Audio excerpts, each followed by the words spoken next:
আসসালামু আলাইকুম প্রিয় দর্শক, আপনাদেরকে শুভেচ্ছা আমন্ত্রণ জানাচ্ছি চ্যানেলের সংবাদে। আর এখনকার সংবাদে আপনাদের সাথে আছি আমি খায়রুল বাশার। বিস্তারিত সংবাদের শুরুতে জানিয়ে দিচ্ছি ফ্রেশ আটা, ময়দা, সুজি সংবাদ শিরোনামগুলো। প্রধান উপদেষ্টার কাছে ৩ উপদেষ্টার পদত্যাগ ও দ্রুত নির্বাচন চেয়েছে বিএনপি। বিচার ও সংস্কার শেষ করে নির্বাচনের পক্ষে জামায়াত ও এনসিপি। দশমবারের মতো স্ট্যান্ডার্ড চার্টার চ্যানেলে অ্যাগ্রো অ্যাওয়ার্ডের কার্যক্রম শুরু। ছাদ কৃষি সহ ১৩ ক্যাটাগরিতে দেয়া হচ্ছে পুরস্কার। এবং ঢাকা বিশ্ববিদ্যালয়ের থিয়েটারের ছাত্র থেকে সফল আম চাষী যশোরের সেলিম, অনেকের কাছে অনুপ্রেরণার নাম এ স্বপ্নের ফেরিওয়ালা।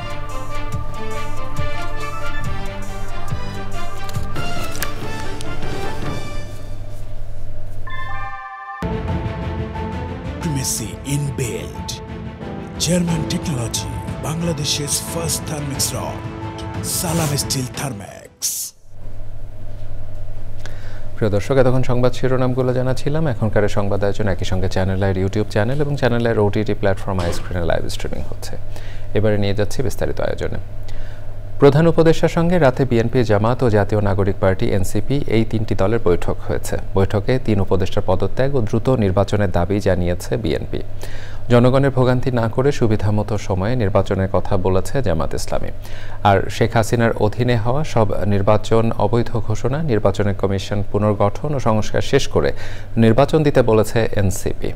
পরে বৈঠকগুলো নিয়ে ব্রিফিং করেছে প্রধান উপদেষ্টা প্রেস উইং। এ নিয়ে জানতে সরাসরি আমরা চলে যাচ্ছি চকর মালিথার কাছে।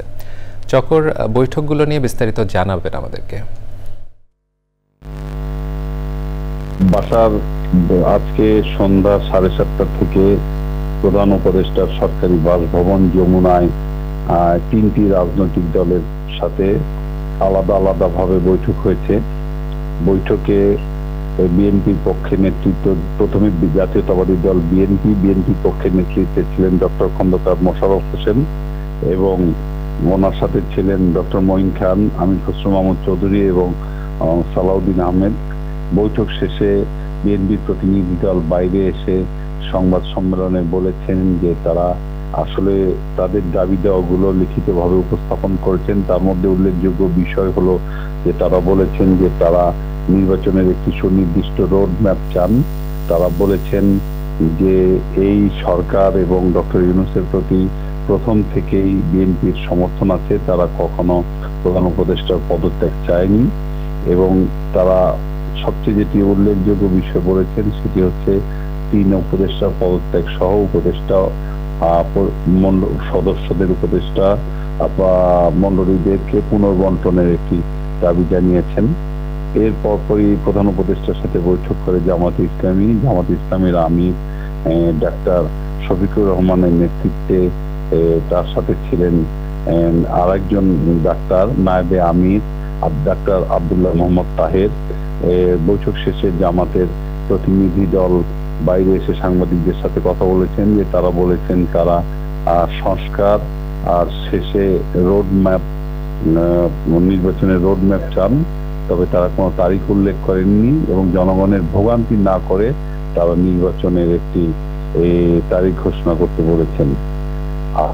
পরে ডক্টর মোহাম্মদ ইউনূসের সাথে সাক্ষাৎ করেছেন এনসিপির প্রতিনিধি দল। এনসিপির নেতৃত্বে ছিলেন নাহিদ ইসলাম সহ 4 জন সদস্য। বৈঠক শেষে নাহিদ ইসলাম বেরিয়ে এসে সাংবাদিকদের সাথে কথা বলেছেন। তিনি বলেছেন যে আসলে তারা মূলত সংস্কার এবং জুলাই ঘোষণাপত্রের উপর জোর দিয়েছেন।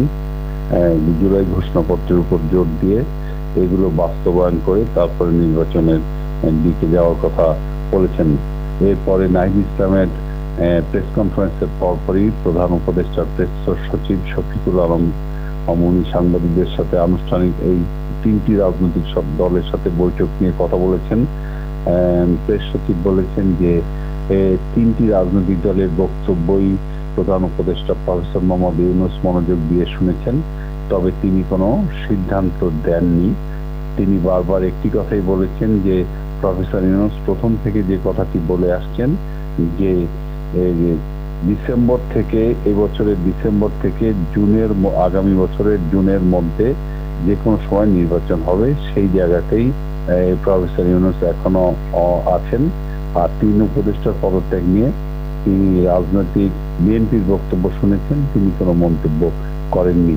বাশার, অনেক ধন্যবাদ চকর আপনাকে, আপনি আমাদেরকে সর্বশেষ অবস্থা সম্পর্কে জানাচ্ছিলেন। বিএনপি স্থায়ী কমিটির সদস্য আমির খসরু মাহমুদ চৌধুরী বলেছেন, দেশের অর্থনীতির সাথে পুঁজিবাজার পুরোপুরি বিচ্ছিন্ন। শেয়ার বাজারে রাজনৈতিক প্রতিজ্ঞা বিষয়ে আলোচনার অর্থনীতিবিদ দেবপ্রিয় ভট্টাচার্য বলেছেন, অতীতে পুঁজিবাজারে রাজনীতিবিদদের কমিটমেন্টের বদলে ছিল রাজনৈতিকভাবে প্রভাবশালী সিন্ডিকেট, যারা 2 দফায় শেয়ার বাজারে ধস তৈরির জন্য দায়ী। পরাগ আজিমের রিপোর্ট। দেশের পুঁজিবাজারের উন্নয়নে রাজনীতিবিদদের সংশ্লিষ্ট করার তাগিদ থেকে ডিএসি ব্রোকার্স অ্যাসোসিয়েশনের আয়োজনে আলোচনা সভা। রাজধানীর নিকুঞ্জের ডিএসি টাওয়ারে আলোচনায় আমন্ত্রণ জানানো হয় দেশের প্রধান রাজনৈতিক দলের প্রতিনিধিদের। মূল প্রবন্ধ উপস্থাপন করেন সিপিডির সম্মাননীয় ফেলো ডক্টর দেবপ্রিয় ভট্টাচার্য। 96 সালের স্টক মার্কেট ক্রাইসিসের কথা মনে আছে, 2010-2011 স্টক মার্কেট ক্র্যাশ। রাজনৈতিকভাবে সম্পর্কিত সিন্ডিকেটরা কাজ করেছিল, প্রভাবশালী রাজনৈতিক ব্যক্তিত্বরা এটাকে প্রভাবিত করেছে।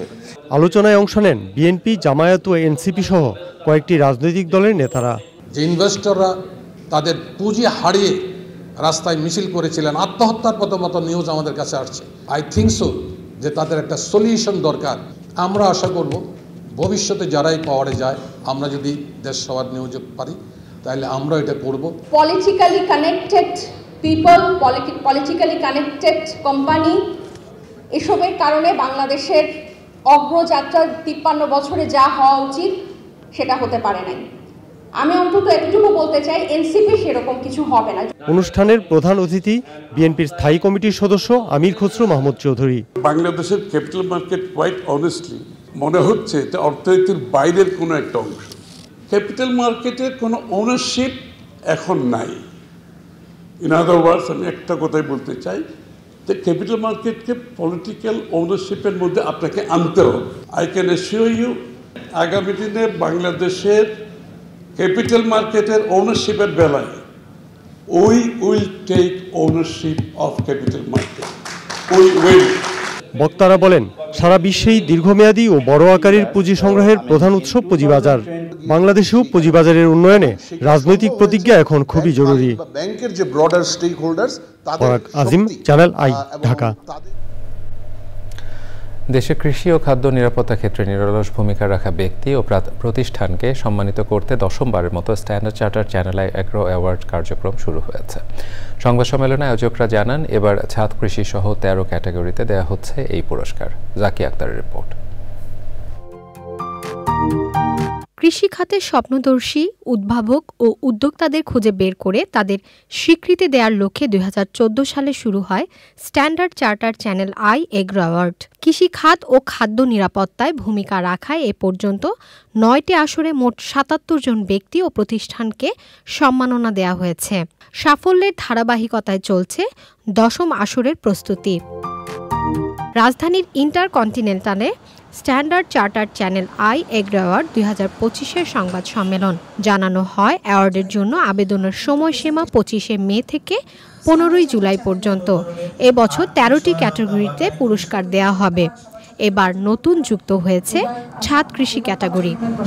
কৃষি খাতে পরিবর্তনের রূপকারদের সম্মানিত করায় কার্যক্রমে যুক্ত থাকতে পেরে গর্বের কথা জানিয়েছেন স্ট্যান্ডার্ড চার্টার্ড ব্যাংক।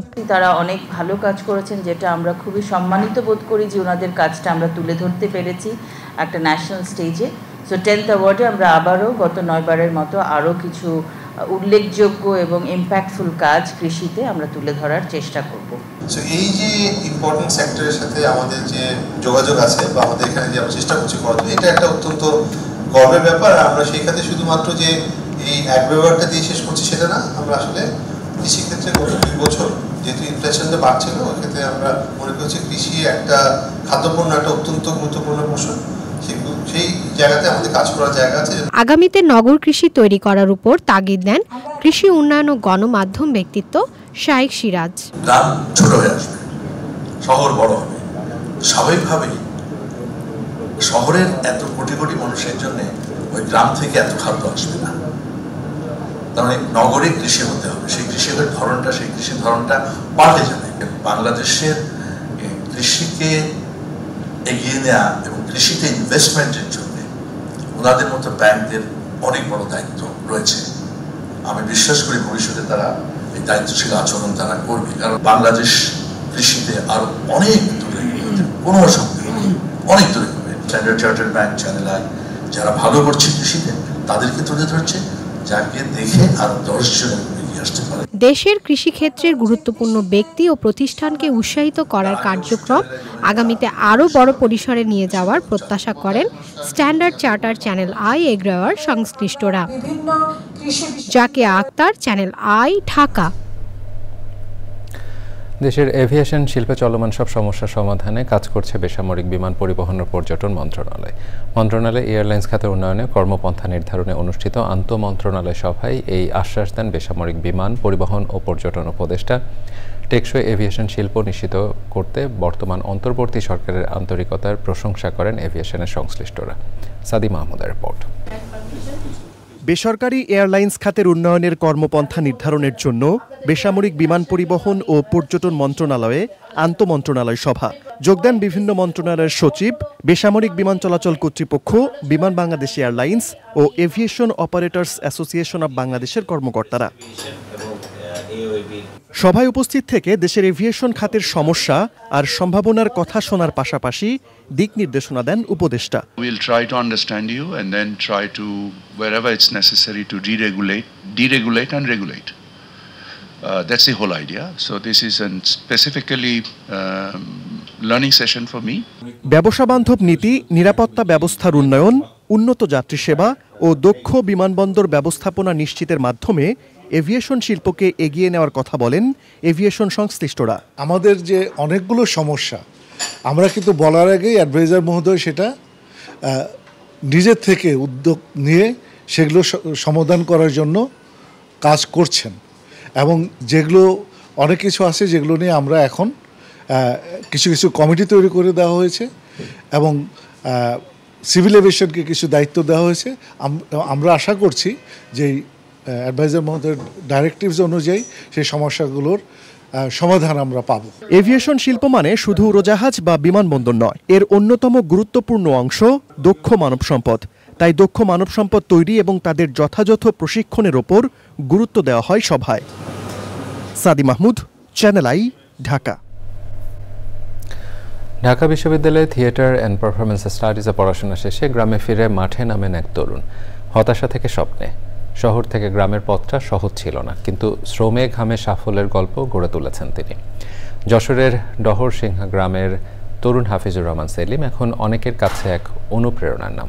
বিস্তারিত জানাচ্ছেন শাইখ সিরাজ। যশোরের ডহরসিংহা গ্রামটি সবুজে ঢাকা, আর এই গ্রামটিকে আরও সবুজ করেছে 35 বিঘার 3টি আমবাগান।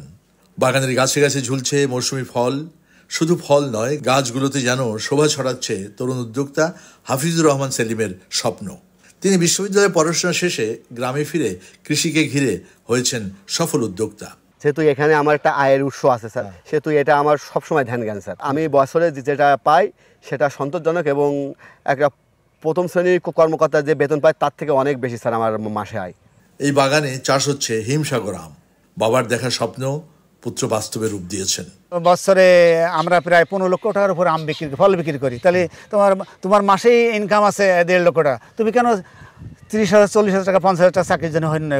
তোমার দেখা দেখি উৎপাদন হোক, লোকে অনুপ্রাণিত হোক। সেলিম এখন শুধু নিজেই উপার্জন করছেন না, কাজ দিচ্ছেন স্থানীয় অনেককেই। এখন আমার কাছে অনেক লোকের কর্মসংস্থান আছে স্যার। আমি 15 থেকে 20টা ফ্যামিলি চালাই স্যার।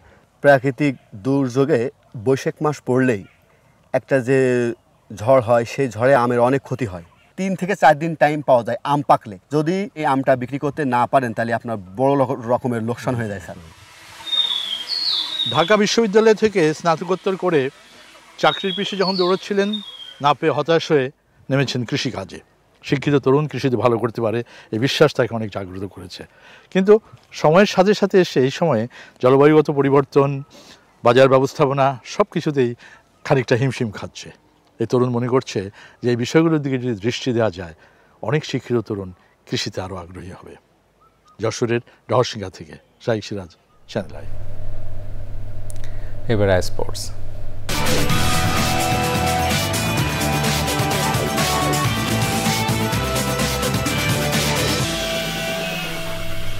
ধন্যবাদ আরিফ। পরিবেশ, বন ও জলবায়ু এবং পানি সম্পদ মন্ত্রণালয়ের উপদেষ্টা সৈয়দ রিজওয়ানা হাসান বলেছেন, শিল্প কারখানায় ভূগর্ভস্থ পানি ব্যবহারের মূল্য পরিশোধ করতে হবে। গাজীপুরে পিটিআই ইনস্টিটিউটে অনুষ্ঠিত সিম্পোজিয়ামে তিনি একথা বলেন।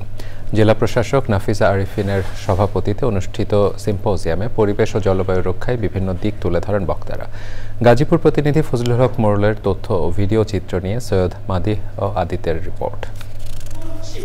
রিভার ফাউন্ডেশন, পরিবেশ আন্দোলন ও নদী পক্ষের যৌথ আয়োজনে অনুষ্ঠিত সিম্পোজিয়ারে প্রধান অতিথি পরিবেশ, বন ও জলবায়ু এবং পানি সম্পদ মন্ত্রণালয়ের উপদেষ্টা সৈয়দা রেজওয়ানা হাসান।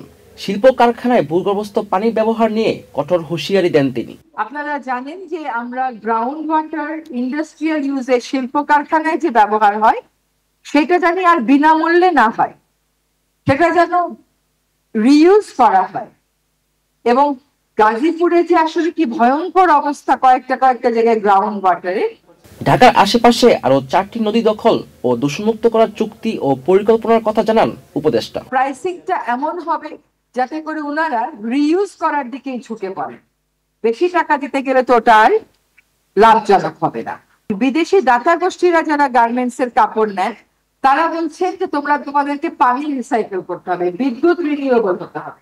গাজীপুরে পরিবেশ ও পানির স্তর নিয়ে করণীয় সম্পর্কে কথা বলেন গবেষক ও পরিবেশবিদরা। ভূগর্ভস্থ পানির স্তরগুলি নিচে নেমে চলে যাচ্ছে এবং রিস্ক হিসাবে আবির্ভূত হচ্ছে সেই সমস্ত অঞ্চলের আসলেই ডিপ টিউবওয়েল বা শ্যালো টিউবওয়েল কূপের ক্ষেত্রে বা স্থাপনের ক্ষেত্রে অবশ্যই নিষেধাজ্ঞা দেওয়া জরুরি।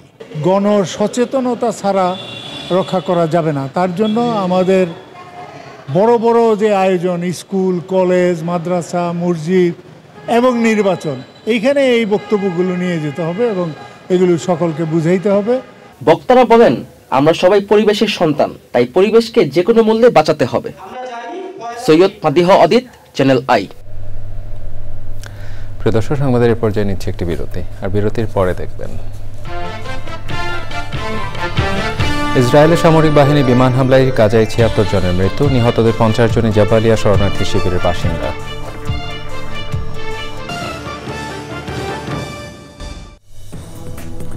প্রিয় দর্শক, আবার আমন্ত্রণ জানাচ্ছি চ্যানেল আই সংবাদে। বিএনপি স্থায়ী কমিটির সদস্য নজরুল ইসলাম খান বলেছেন, প্রয়োজনীয় সংস্কার শেষ করে ডিসেম্বরের মধ্যে নির্বাচন দিতে হবে। নির্বাচন কমিশন জুনের মধ্যে প্রস্তুতির কথা বলেছে, তাহলে ডিসেম্বরে নির্বাচন সম্ভব। শনিবার বগুড়া শহরের সেন্ট্রাল হাই স্কুল মাঠে যুবদল, স্বেচ্ছাসেবক দল ও ছাত্রদল আয়োজিত তারুণ্যের রাজনৈতিক অধিকার প্রতিষ্ঠা সমাবেশে তিনি একথা বলেন। অনুষ্ঠানে বিএনপি সিনিয়র যুগ্ম মহাসচিব রুহুল কবির রিজভী বলেন, এখনকার সরকারে আমরা স্বাধীনভাবে কথা বলতে পারছি, যা শেখ হাসিনার আমলে সম্ভব হয়নি।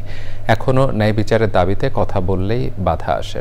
সমাবেশে বক্তৃতা করেন যুবদল সভাপতি আব্দুল মোনায়েম মুন্না, স্বেচ্ছাসেবক দলের সভাপতি SM জিলানি, সাধারণ সম্পাদক নুরুল ইসলাম নয়ন সহ অন্যরা।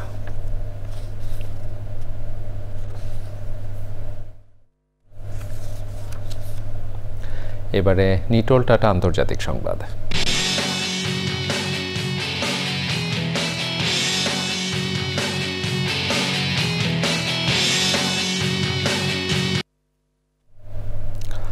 ইসরায়েলের সামরিক বাহিনী IDF এর বিমান হামলায় গত 24 ঘন্টায় ফিলিস্তিনের গাজা উপত্যকায় কমপক্ষে ৭৬ জন নিহত হয়েছেন। নিহতদের মধ্যে 50 জনই গাজার উত্তরাঞ্চলীয় জাবালিয়া শরণার্থী শিবিরের বাসিন্দা। এছাড়া আহত হয়েছেন অন্তত 185 জন। গাজার স্বাস্থ্য মন্ত্রণালয় এক বিবৃতিতে এই তথ্য নিশ্চিত করেছে। বিভিন্ন সংবাদ মাধ্যম জানিয়েছে, হতাহতের প্রকৃত সংখ্যা আরও বেশি, কারণ অনেকেই ধ্বংসস্তূপের নিচে চাপা পড়ে আছেন। গাজার উদ্দেশ্যে পাঠানো 90 ট্রাক ত্রাণ জাতিসংঘের প্রতিনিধির কাছে হস্তান্তর করেছে ইসরায়েলি সেনাবাহিনী। সীমিত পরিসরে অবরোধ তুলে নেয়ার 3 দিন পর ত্রাণবাহী ট্রাকগুলো ছেড়ে দেয় ইসরায়েলি বাহিনী। অবিলম্বে গাজায় সামরিক অভিযান বন্ধে ইসরায়েলের প্রতি আহ্বান জানিয়েছে গ্রিস।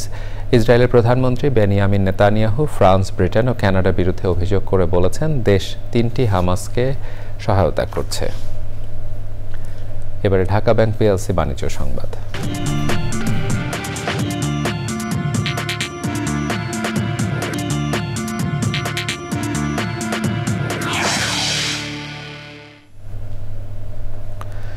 3 দিনের international cable TV broadcasting and communication এক্সপোর শেষ দিনে দর্শনার্থীদের পদচারণায় মুখরিত ছিল মেলা প্রাঙ্গণ।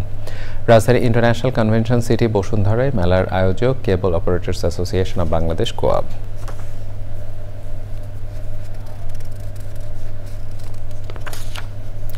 সংবাদের এই পর্যায়ে আবারও নিচ্ছে একটি বিরতি, আর বিরতির পরে দেখবেন গণ অভ্যুত্থানের সময় বিভিন্ন থানা ও ফাঁড়ি থেকে লুট হওয়া প্রায় 1400 অস্ত্র উদ্ধার হয়নি এখনো। লুটের মামলায় অনেকে গ্রেপ্তার হয়েছে দাবি।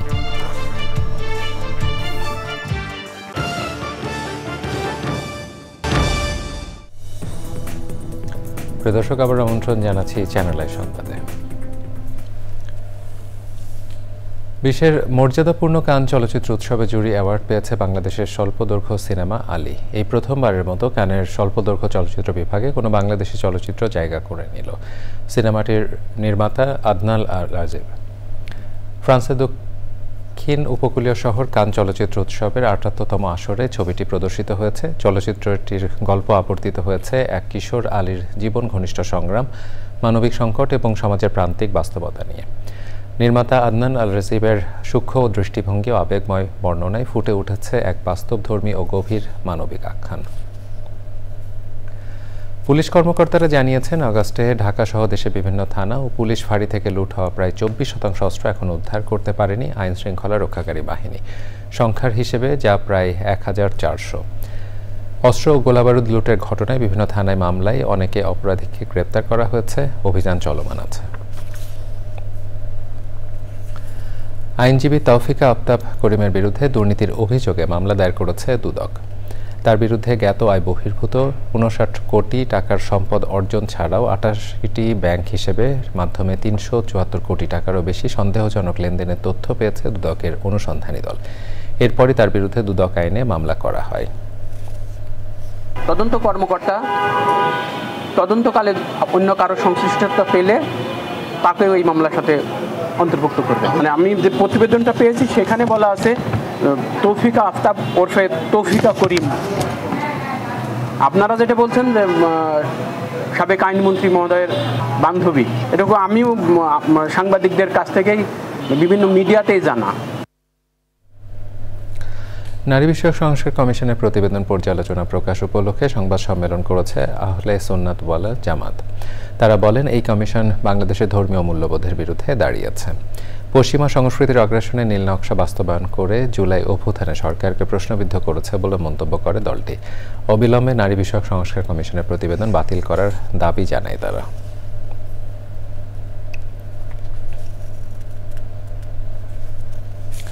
স্বৈরাচারী হাসিনা ও তার দোসরদের দ্রুত আইনের আওতায় আনা ও জাতীয় নির্বাচনের সুনির্দিষ্ট রোডম্যাপ ঘোষণার দাবিতে বিক্ষোভ মিছিল করেছে যুবদল ঢাকা মহানগর দক্ষিণের পদবঞ্চিত নেতাকর্মীরা। বিক্ষোভ মিছিলটি ফকিরাপুল দেওয়ানবাগ থেকে নয়াপল্টন হয়ে কাকরাইল মোড় ঘুরে বিএনপি অফিসে গিয়ে শেষ হয়। উপস্থিত ছিলেন সাবেক যুগ্ম আহ্বায়ক RT মামুন আহমেদ, যুগ্ম আহ্বায়ক আসিফুর রহমান বিপ্লব, যুগ্ম আহ্বায়ক মোহাম্মদ জিন্না, যুগ্ম আহ্বায়ক আতাউর রহমান, সিনিয়র সদস্য ইমরান খান ইমন সহ অনেকে।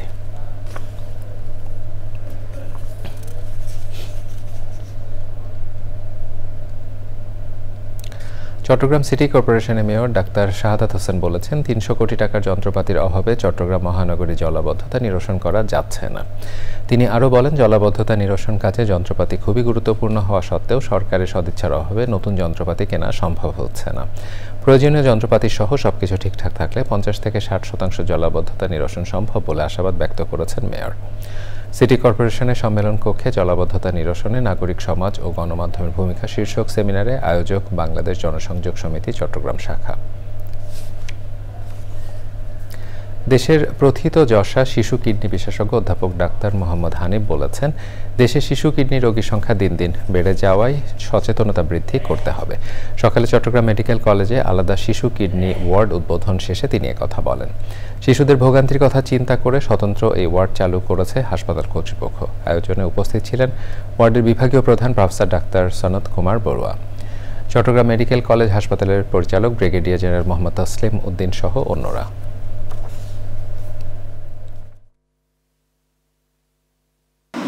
ইউনিটে ওয়েইং মেশিন, ইউনিটে ইসিজি মেশিন। ইসিজি কেন দরকার আমার? Potassium is very important for kidney patients. এই তিনটা জিনিস থাকলে you can go for dialysis any corner of the মানে কান্ট্রি, যে কোনো জায়গায় করা যায়, ইচ্ছা থাকলে এটা করা সম্ভব। শিক্ষার্থীদের মাঝে আর্থিক জ্ঞান ও সঞ্চয় মনোভাব গড়ে তুলতে স্কুল ব্যাংকিংয়ের উপর জোর দিয়েছে বাংলাদেশ ব্যাংক। এই কার্যক্রমে চলতি বছরের মার্চ পর্যন্ত রংপুর বিভাগে ৭৭ কোটি টাকা সঞ্চয় করেছে ৩.৫ লাখ শিক্ষার্থী। রংপুর জেলা পরিষদ কমিউনিটি সেন্টার মিলনায়তনে স্কুল ব্যাংকিং কনফারেন্সে এই তথ্য জানান বাংলাদেশ ব্যাংকের রংপুর কার্যালয়ের নির্বাহী পরিচালক রফিকুল ইসলাম। আয়োজনে উপস্থিত ছিলেন স্টার্ন ব্যাংকের উপব্যবস্থাপনা পরিচালক এম খোরশেদ আলম, বাংলাদেশ ব্যাংক কর্মকর্তা ইকবাল মহসিন ও এমদাদুল হক। কনফারেন্সে ৪৫টি শিক্ষা প্রতিষ্ঠানে শিক্ষক, শিক্ষার্থী ও ৪৫টি ব্যাংকের কর্মকর্তারা উপস্থিত ছিলেন।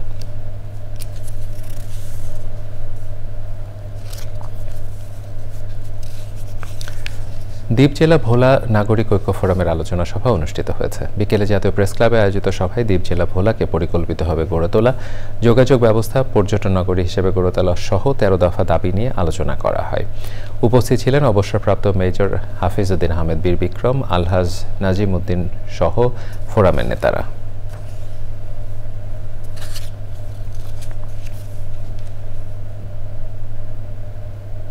সংবাদের পর্যায়ে আবারও নিচ্ছে একটি বিরতি, আর বিরতির পরে দেখবেন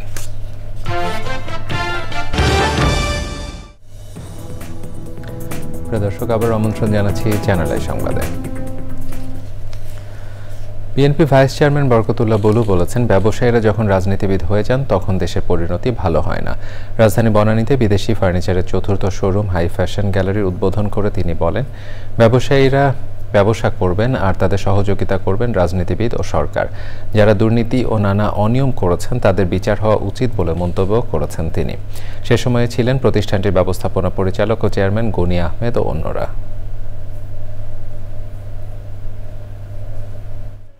ব্যবসায়ীরা রাজনীতি কোনো দলকে সমর্থন করতে পারে, কিন্তু রাজনীতিবিদ হয়ে যাওয়া, এর পরিণতি সালমান, এস আলম, আজিজ খান, ফারুক খান, নজরুল ইসলাম মজুমদার, এই যে এদের অবস্থা দেখলে বোঝা যায় যে এইভাবে ব্যাংকের টাকা লুট করা আর দেশ থেকে টাকা পাচার করা, এর পরিণতি খুবই খারাপ।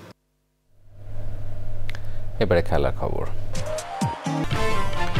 ইতালিয়ান প্রধান উপদেষ্টার কাছে ৩ উপদেষ্টা পদত্যাগ ও দ্রুত নির্বাচন চেয়েছে বিএনপি। বিচার ও সংস্কার শেষ করে নির্বাচনের পক্ষে জামাত ও এনসিপি। ১০মবারের মতো standard charter channel I agro অ্যাওয়ার্ডের কার্যক্রম শুরু। ছাদ কৃষি সহ ১৩ ক্যাটাগরিতে দেয়া হচ্ছে পুরস্কার। এবং ঢাকা বিশ্ববিদ্যালয় থিয়েটারের ছাত্র থেকে সফল আম চাষি যশোরের সেলিম, অনেকের কাছে অনুপ্রেরণা নাম এই স্বপ্নের ফেরিওয়ালার।